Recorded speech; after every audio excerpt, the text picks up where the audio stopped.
नमस्कार, आईमा मीडिया में आपका स्वागत है। बिहार विधानसभा चुनावों के नतीजे हैरान भले ही करे, किंतु वास्तविकता तो ये है कि जो हालात पैदा हो चुके थे उससे यही परिणाम आना था।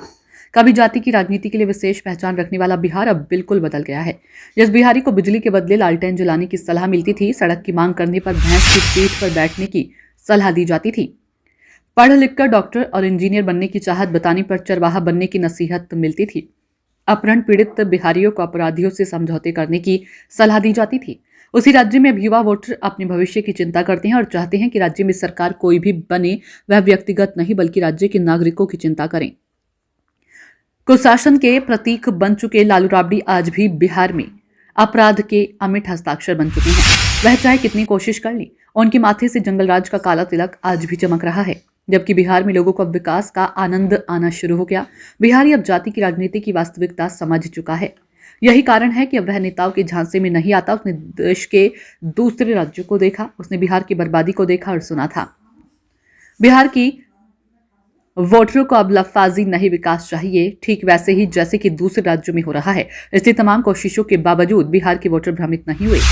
ऐसा नहीं कि बिहार में वोटर खत्म हो गए जो लालू चरित्र में पाए जाते हैं, किंतु बदकिस्मती से उन्हें आकर्षित करने वाला लालू के अलावा कोई और नहीं है। इसका परिणाम तो ये हुआ कि लालू के कोर वोटर इस चुनाव में उस तरह की मदद तेजस्वी की नहीं कर पाए जैसे कि वे पहले किया करते थे। यही नहीं, लालू राबड़ी परिवार में कलह के कारण भी आरजेडी पस्त हुई है। लालू राबड़ी प्रचार से दूर थे और बेटे अलग अलग पार्टियों से लड़े तो बेटियां भी दोनों के अलग अलग गुटों में शामिल हो गई। सच तो यह है कि चुनाव के वक्त न सिर्फ लालू परिवार गुटबाजी का शिकार हो चुका था, बल्कि इंडिया गठबंधन में भी एकजुटता का अभाव था। इंडिया गठबंधन के सभी घटक दल मिलकर आम सहमति से टिकट नहीं बांट सके। परिणाम स्वरूप तमाम सीटों पर इंडिया गठबंधन के प्रत्याशी आपस में ही लड़कर निपट गए। यही हकीकत है कि महिलाओं ने एनडीए गठबंधन के प्रत्याशियों को जाति से हटकर वोट दिया, लेकिन इसका भी एक ही कारण था कि उन्हें इंडिया गठबंधन के वादे पर भरोसा नहीं रहा, क्योंकि वे 10,000 पा चुकी थी। उनको शुरू से ही नीतीश कुमार पर विश्वास रहा, इसलिए उन्होंने जमकर समर्थन किया। सच तो यह है कि अब एनडीए को आशातीत सफलता मिली है तो उसका श्रेय लेने वाले कारकों का टोटा नहीं, किंतु यह भी वास्तविकता है कि यदि प्रधानमंत्री नरेंद्र मोदी और मुख्यमंत्री नीतीश कुमार के बीच समझ और सहयोग की भावना मजबूत न होती तो इसका परिणाम की कल्पना नहीं की जा सकती थी। इसके अलावा केंद्रीय गृह मंत्री अमित शाह ने भी भाजपा संगठन को जिस तरह सुगठित व सक्रिय किया, वह पार्टी के लिए काफी हितकर साबित हुआ। कुल मिलाकर एनडीए गठबंधन के सभी घटक दल आपस में तालमेल से लड़े, ये उनके लिए सफलता का मूल कारण साबित हुआ है।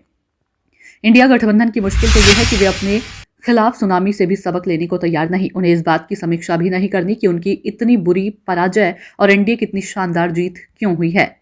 वोट चोरी का गीत फटेबाज की बांसुरी से निकली बेसुरी तान भी उनके काम तो नहीं आया, किंतु एसआईआर के कारण तमाम फर्जी वोटर जरूर मतदान से अलग हो गए। कहने का तात्पर्य तो यह है कि बिहार के चुनाव से अब यह साबित हो गया कि वहां के वोटरों की जरूरतें और उम्मीदें दोनों बदल चुकी हैं। इसलिए मोदी नीतीश दोनों को अपनी जिम्मेदारियों के प्रति गंभीर होना होगा, अन्यथा यही वोटर 2030 में हर दंगे करने में संकोच नहीं करेंगे। यदि ये मान ले कि बिहार में वोटरों की चाहत में बदलाव की आंधी ने विपक्ष को जड़ से ही उखाड़ दिया, तो सरकार यदि उनकी उम्मीदों पर खरा नहीं उतरी तो फिर यही आंधी विपरीत दिशा में भी बह सकती है। आईमा मीडिया को यदि आप YouTube पर देख रहे हैं तो कृपया सब्सक्राइब करें, सोशल मीडिया या फेसबुक पर देख रहे हैं तो फॉलो करें और हाँ, कमेंट बॉक्स में हमें अपनी राय अवश्य दें।